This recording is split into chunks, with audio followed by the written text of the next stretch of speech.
Sampurasun para mitra, kalintang bingahna tiasa tepang deui dina acara Pani Ismanah di kanal YouTube YKB Bahasa Sunda. Satu acan urang Bandungan panglenyepan dinten ieu hayu urang neneda nyuhunkeun pingpinan Roh Suci. Nun ama nulinggi di sawarga abdi sadaya nyuhunkeun pingpinan Roh Suci kangge nuyun abdi sadaya dina ngalenyepan pangandika Gusti. Berkahan abdi sadaya supados tiasa ngaregepkeun sareng ngalarapkeunana dina kahirupan sadidinten. Paneda ieu disuhunkeun di lebet asmaning Gusti Yesus Kristus. Hatur nuhun Gusti. Amin.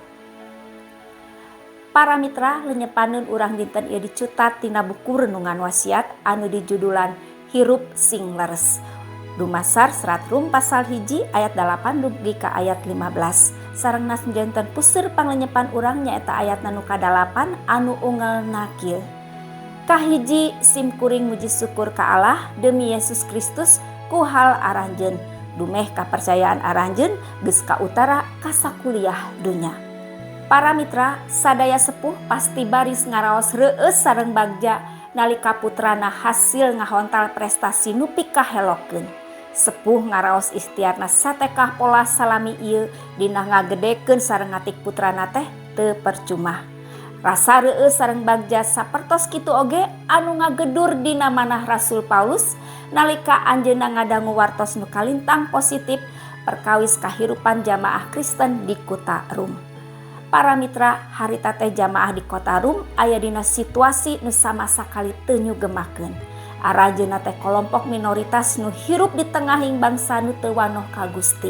Sareng balukarna aranjeunna remen nampi kabalangsakan sareng kaniaya ti pamarentah nu ngawasa.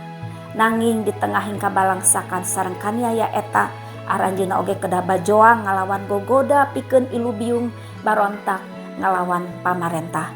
Upami aranjeunna ilu biung dina pambarontakan ngalawan pamarentah, maka pamarentah Rum pasti baris mingkin ngagencet aranjeunna.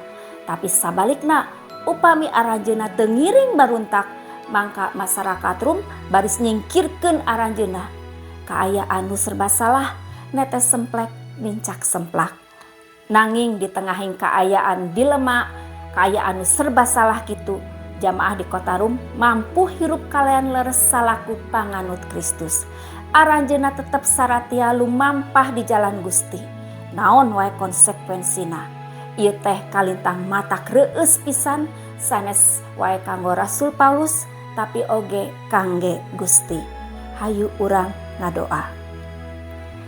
Hatur nuhun Gusti kangge panglenyepan danget ieu patali peperi sangkan abdi sadaya hirup sing leres salaku panganut Kristus. Berkahan abdi sadayana supados salawasna ngalarapkeun pangandika Gusti dina kahirupan sadidinten.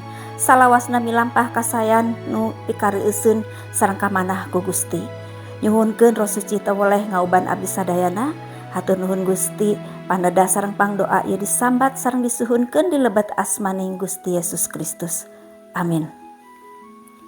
Para mitra, rupina sakitu anu kapihatur panglenyepan dinten ieu, pamugi tiasa janten berkah kanggo urang sadayana. Ulah hilap, subscribe, like sareng bagikeun kanu sanes. Margi ku cara kitu para mitra tos ulu biung dina ngamasurkeun Injil kasalamatan sasarengan YKB. Gusti Yesus ngaberkahan. Cag heula.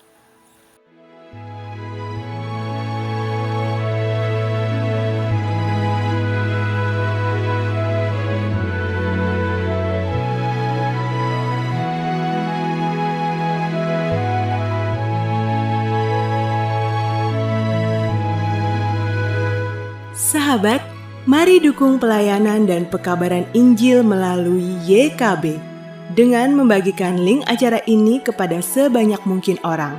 Dukungan juga dapat saudara lakukan dengan mentransfer dukungan finansial ke rekening BCA ke nomor 450 305 2990 450 305 2990 atas nama Yayasan Komunikasi Bersama.